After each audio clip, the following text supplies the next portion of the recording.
ये सीधा ये कानून धर्म से और आस्था से जुड़ा हुआ है और इसलिए इसको लेकर जल्दबाजी नहीं करनी चाहिए। हर धर्म में ये प्रावधान है कि समाज के प्रति जो लोग कर्तव्यबद्ध है वो दान करना चाहते हैं, इस दान के भावना को समझे।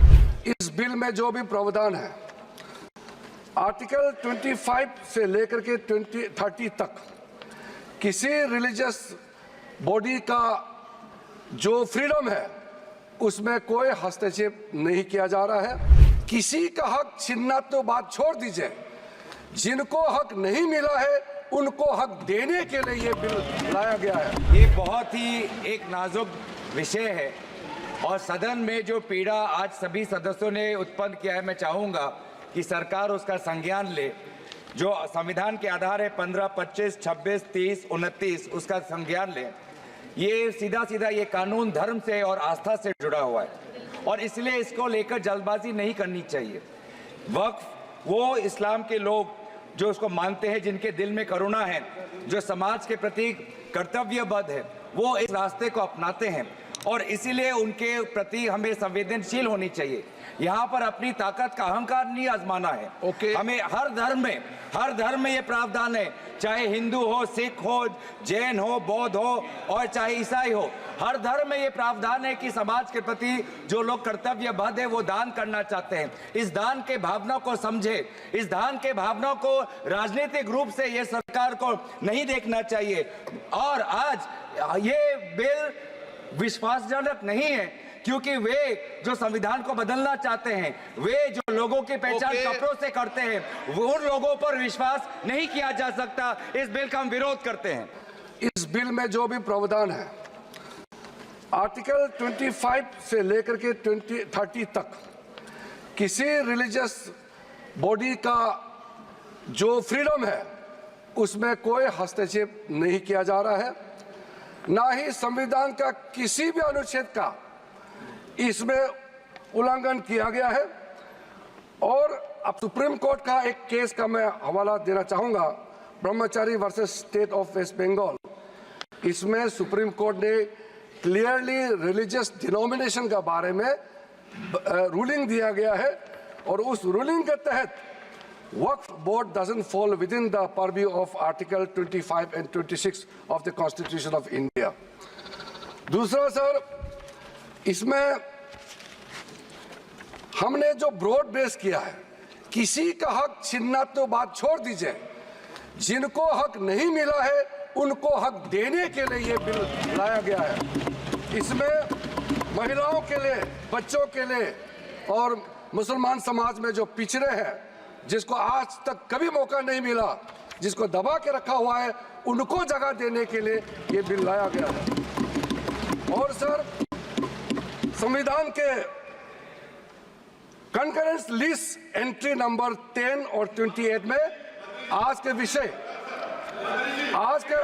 के जो विषय हम लोग चर्चा कर रहे हैं वो एंट्री 10 और एंट्री 28 में ये कंकरेंस लिस्ट में है। इसलिए ये पूरा लेजिस्लेटिव कॉम्पिटेंस इस सदन के पास है, भारत सरकार के पास है, इस सदन में ये बिल पेश करने का।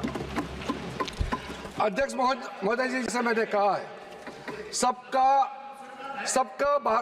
सबका पॉइंट्स को मैंने नोट भी किया, बहुत अच्छी तरह से सबका कंसर्न को भी हमने नोट किया है। मैं बारी बारी से कहना चाहता हूं, सबसे पहले तो सर, ये वक्फ अमेंडमेंट बिल ये पहली बार इस सदन में पेश नहीं किया गया है। अंग्रेजों के जमाने से लेकर के उससे पहले का लंबा इतिहास में मैं नहीं जाना चाहता हूं, लेकिन आजादी के बाद सबसे पहले ये एक्ट लाया गया है। 1954 में सबसे पहले ये एक्ट लाया गया था। उसके बाद कई अमेंडमेंट हुए सर। काफी अमेंडमेंट होने के बाद, मैं पूरा इतिहास में नहीं जा रहा हूं, लेकिन जो अमेंडमेंट आज हम लाने जा रहे हैं इस सदन में, वो वक्फ एक्ट 1995, जिसको 2013 में अमेंडमेंट ला करके इस पूरा जो वक्त का पर्पस, इंटेंशन और जिसके उम्मीद में लोगों का सालों तक था कि इस अमेंडमेंट जो लाया इससे कुछ फायदा मिलेगा, उसको उल्टा करके 2013 में ऐसा प्रावधान डाला गया था जिसके वजह से आज ये अमेंडमेंट लेकर के हमको यहाँ सदन में आना पड़ रहा है। सर, 1995 का वक्फ अमेंडमेंट एक्ट में जो भी प्रावधान लाया गया था उसको कई लोगों ने अलग अलग तरीके से उसका असेसमेंट किया, उसको देखा है कि वाकई 1995 का वक्फ अमेंडमेंट बिल क्या ठीक है, काफ़ी है, जिस पर्पस के लिए लाया गया वो सर्व कर रहे हैं।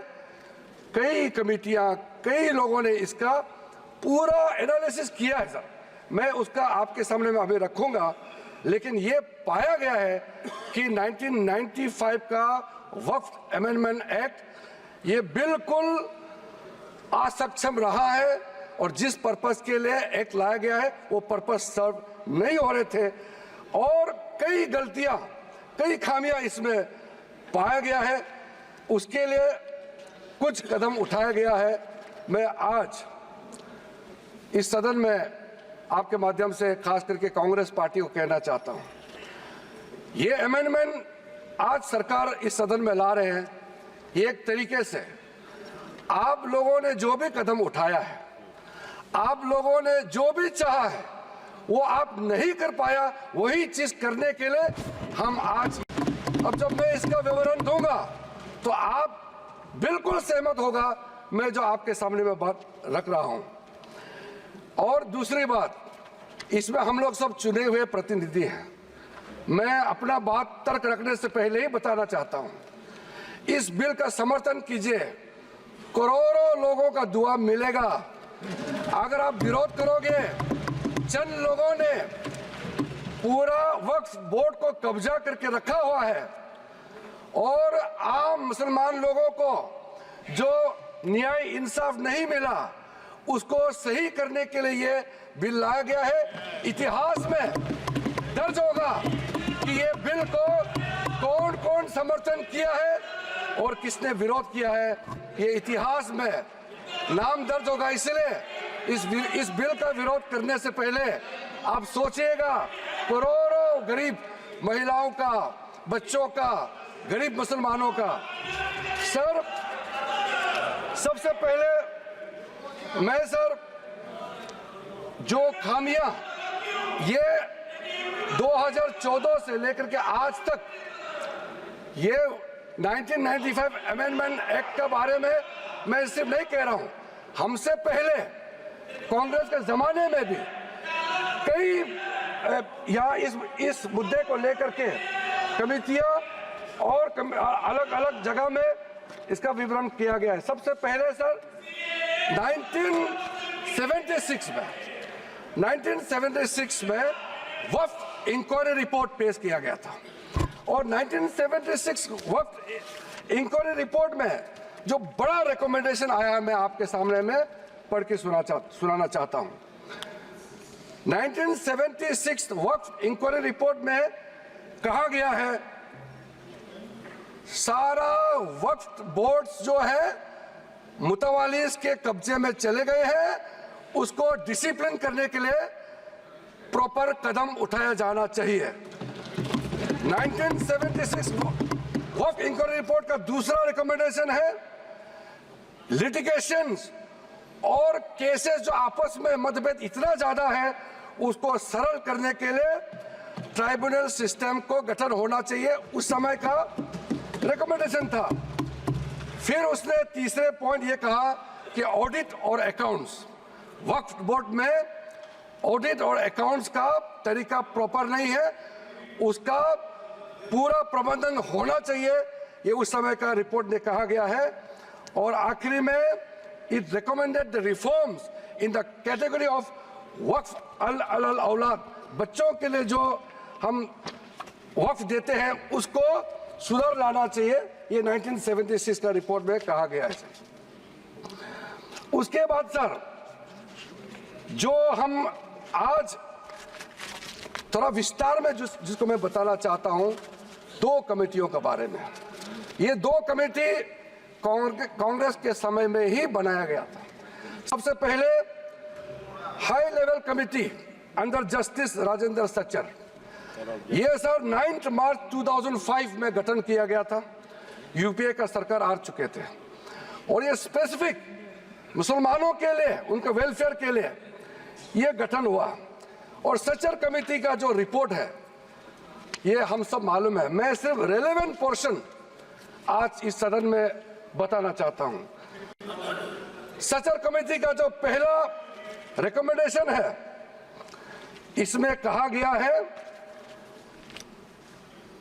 एनुअल इनकम जितना वक्फ बोर्ड का प्रॉपर्टीज है 4.9 लाख रजिस्टर्ड वक्फ प्रॉपर्टीज, ये सिर्फ 163 करोड़ ही आमदनी जनरेट होता है। ये किसी भी रूप से जस्टिफाई नहीं किया जा सकता है और इसको एफिशिएंट तरीके से, मार्केट तरीके से, जिस तरीके से मैनेज होना चाहिए सारा वक्फ प्रॉपर्टी को, अगर सही माने में उस समय उन्होंने कहा, उस सच्चर कमेटी ने, तो उस समय 12,000 करोड़ रुपया पर एनम मिलता है और उस समय जनरेट हो रहा था 162 करोड़। लेकिन मैं साथ साथ ये भी कहना चाहता हूं, क्योंकि वो कमेटी का रिपोर्ट है और मैं माइनॉरिटी अफेयर्स का मंत्री होने के नाते जो हम लोगों ने स्टडी किया है, टोटल 8,72,320 वक्फ प्रॉपर्टीज हमारा जो वामसी जो पोर्टल है उससे पूरा डिटरमिन नहीं किया जा सकता है, लेकिन उसका मार्केट वैल्यू सच्चर कमेटी ने जो कहा है उससे कई गुना अधिक होने का संभावना है। ये एक आम अंडरस्टैंडिंग की बात है, सबको मालूम है वक्फ के पास कितना प्रॉपर्टी है, वक्फ बोर्ड के पास, और कितना आमदनी है। दूसरा सर, सच्चर कमेटी का रिकमेंडेशन, सच्चर कमेटी ने, आप यूपीए का समय में ही आपने कमेटी का रिपोर्ट एक्सेप्ट किया, उसमें कहा गया कि अभी जो मौजूदा वक्फ बोर्ड है उसको ब्रॉड बेस किया जाना चाहिए। जो लोग मेंबर होते हैं, जो लोग इस कमेटी में, जिस वक्फ बोर्ड में है, उससे काफी नहीं है, इसलिए इसका ब्रॉड बेस होना चाहिए, रिप्रेजेंटेशन ज्यादा होना चाहिए। ये सच्चर कमेटी का रिपोर्ट का पहला नंबर पॉइंट। इसमें सर दो महिला सेंट्रल वक्फ काउंसिल और स्टेट वक्फ बोर्ड में होना चाहिए, ये भी सच्चर कमेटी का ही रिकमेंडेशन है। सेक्रेटरी जो होते हैं सेंट्रल वक्फ काउंसिल का, वो joint secretary level government of India का उस स्तर का ऑफिसर होना चाहिए।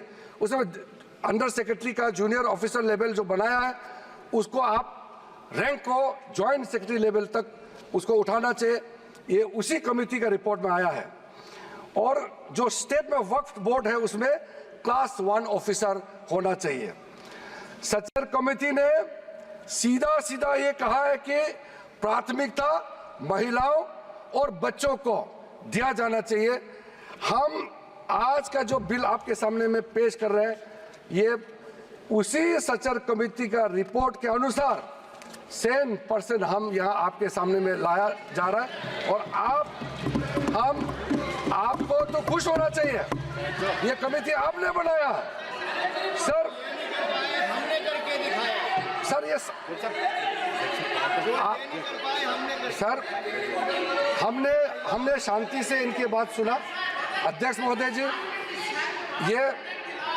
ये सीनियर मेंबर है, इस तरह से बीच में उठ के बोलना ठीक बात नहीं है, आपको तो नियम मालूम है। सर दूसरा कमेटी, जॉइंट पार्लियामेंट्री कमेटी, जो जॉइंट पार्लियामेंट्री कमेटी कॉन्स्टिट्यूट किया गया है, जिसका अध्यक्षता के रहमान खान जी, उस समय कैबिनेट मिनिस्टर भी रहे, माइनॉरिटी अफेयर्स मिनिस्ट्री का भी मंत्री रहा है, उनके डिप्टी स्पीकर भी रहा, डिप्टी चेयरमैन राज्यसभा में रहा है, और उन्हीं के अध्यक्षता में पूरा पार्टी के सदस्य हमारा भारतीय जनता पार्टी से भी मेंबर थे। उस जेपीसी में सर सीधा वक्फ बोर्ड के बारे में कहा गया है, कोई इंफ्रास्ट्रक्चर ठीक तरीके से नहीं है, वहाँ मैन पावर टोटली इनसफिशिएंट है, इनकम्पिटेंट है और फंड इतना कम है, सही मैनेज नहीं किया गया है। इस तरीके से वक्फ बोर्ड नहीं चल सकता है। दूसरा, मुतवालीस के बारे में कहा है कि लगता है सारा वक्फ बोर्ड का ध्यान किसको मुतवाली बनाना है और उसको कैसे हटाना है इसी में केंद्रित है, इसलिए इसका प्रावधान को हटाना चाहिए। फिर कहा गया है डॉक्यूमेंट, महत्वपूर्ण डॉक्यूमेंट जितने भी हैं उसको प्रॉपर से मेंटेन करने का भी प्रावधान वक्फ बोर्ड में नहीं है, उसको किया जाना चाहिए। और वक्फ बोर्ड मौजूदा जितना है देश भर में उसको फिर से सर्वे होना चाहिए और गरीब मुसलमानों के लिए और वक्फ बोर्ड का अपना अंदर में सही चीज का, चाहे वो लीगल मैटर हो और कोई भी चीज हो, उसका एक्सपर्ट्स, लॉयर्स, वहां उनका एक्सपर्ट लोगों का और भी लोगों को अंदर लाने का जरूरत है ताकि वो ज्यादा चुरुस्त दुरुस्त हो सके। जॉइंट पार्लियामेंट्री कमेटी का और सजेशन है टोटल वक्फ बोर्ड को कंप्यूटराइजेशन करना चाहिए, डेटाबेस को सेंट्रलाइज करना चाहिए और म्यूटेशन रेवेन्यू रिकॉर्ड में होना चाहिए जितना भी वक्फ बोर्ड का प्रॉपर्टी है। ये सचर कमेटी ने और ये जॉइंट पार्लियामेंट्री कमेटी ने रिकमेंड किया।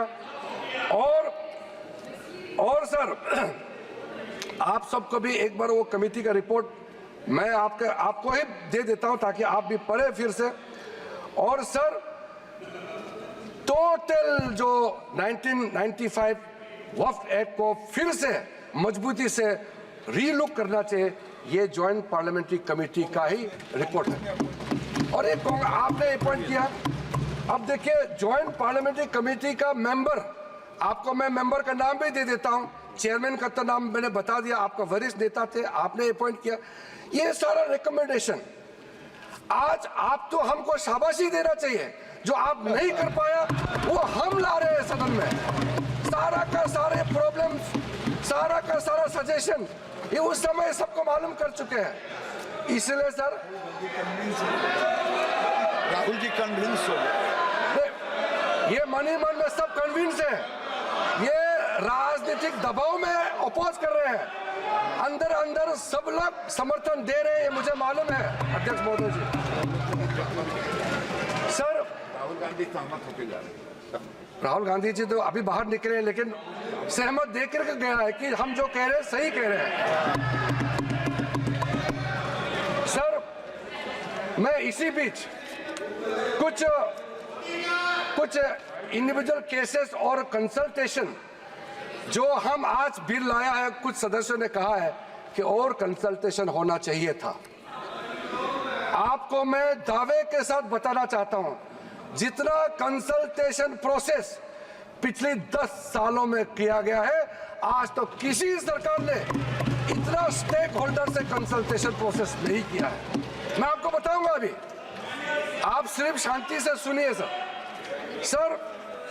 मैं फिर से कहता हूं, जो संविधान का हवाला दे करके बिल का जो पर्पस को, मंशा को गलत धारणा दे करके मिसलीड करना चाहता है, मैं फिर से कहना चाहता हूं सर, अगर कोई भी बोर्ड हो या कोई भी इंडिविजुअल हो, अगर कुछ काम ऐसा करता है जिसको कोर्ट में रिव्यू करना है, तो इसमें सर गलत बात क्या है? अगर ट्राइब्यूनल का फैसला गलत है, अगर उसमें कोर्ट में अपील करने का प्रावधान देते हैं, उसमें गैर संवैधानिक कैसे हो गया ये बताइए आप अगर तर्क रखते हैं तो आप उसका जस्टिफिकेशन भी देना पड़ेगा सर।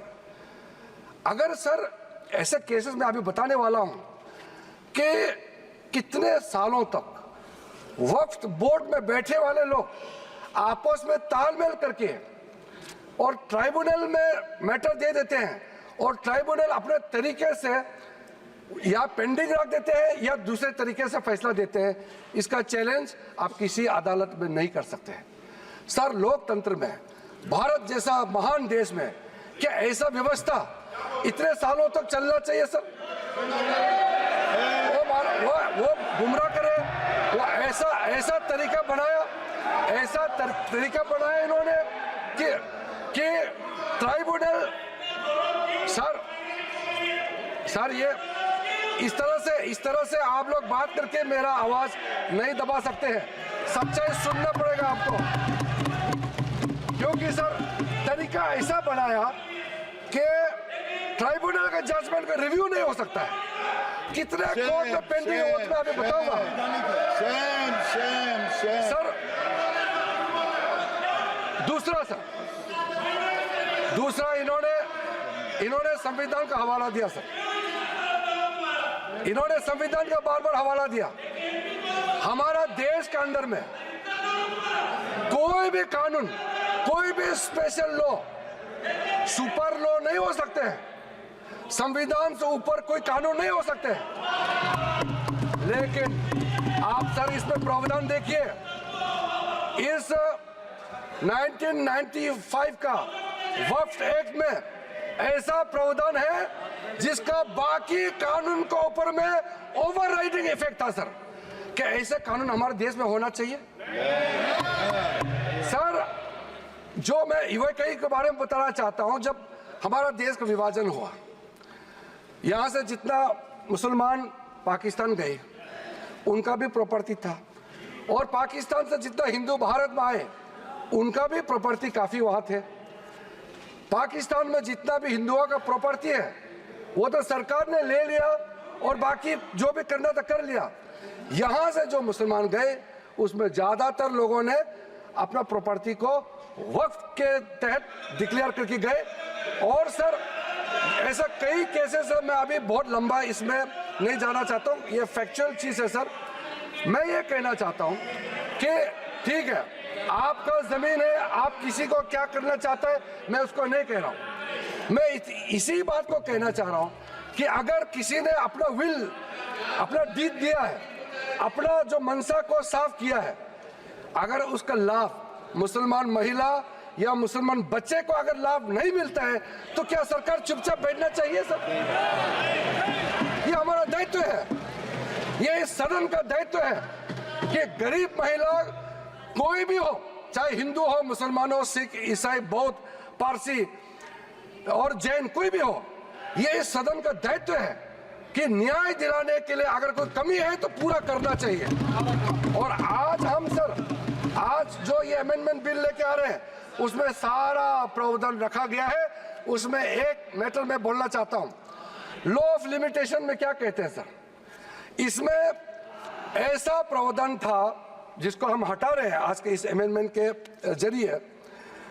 लॉ ऑफ लिमिटेशन में ऐसा था पुराने कानून में कि इतने साल तक आप अगर कोई अपील नहीं किया, या उस समय उसका कुछ बीच में कुछ घटना हो गया, या पुराने बहुत साल हो गए, आप लॉ ऑफ लिमिटेशन तो होना चाहिए ना सर, कहीं सीमा तो होना चाहिए।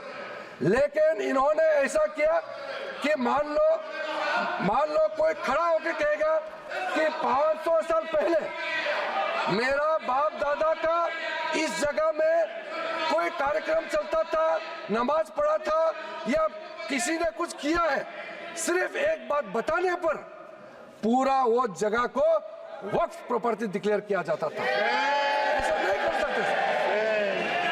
लॉ ऑफ लिमिटेशन भी इसी संसद ने बनाया है, और लॉ ऑफ लिमिटेशन को भी ओवरराइड कर दिया था ये 1995 वक्फ एक्ट ने सर। तो ये कैसे हो सकता है कि एक ऐसा कानून इस देश में कैसे हो सकता है कि बाकी जितना कानून को ऊपर में चढ़ जाता है और उसका ओवरराइडिंग इफेक्ट होता है? ऐसा हो नहीं सकता। हम कैसे एक्सेप्ट किया है इतने सालों तक? तो ये सर एक अच्छा समय है जो गलती किया है। ठीक है, इंसान से गलती हो जाते हैं, और पार्टियों ने भी गलती किया होगा, कांग्रेस पार्टी ने, बाकी पार्टी ने।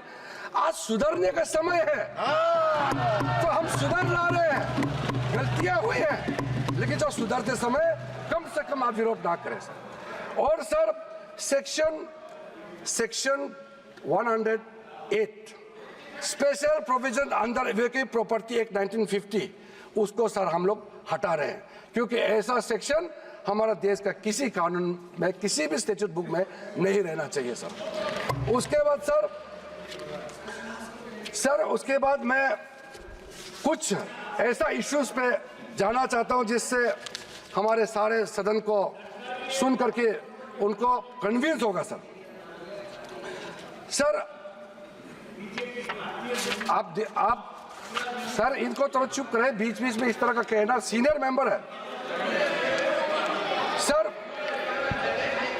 अब हम सर बड़ा विषय पे जाना चाहता हूं सर। ये हमने जो कंसल्टेशन का प्रोसेस किया है, मैं पुराने दिनों के बारे में नहीं कह रहा हूं, 2014 के बाद कितने लोगों से, हजारों लाखों लोगों से, या तो आप मंत्रालय के ओर से जाके उनके साथ कंसल्टेशन किया या वो रिप्रेजेंटेशन लेकर के मंत्रालय में आए और उनके बात को हमने सुना है।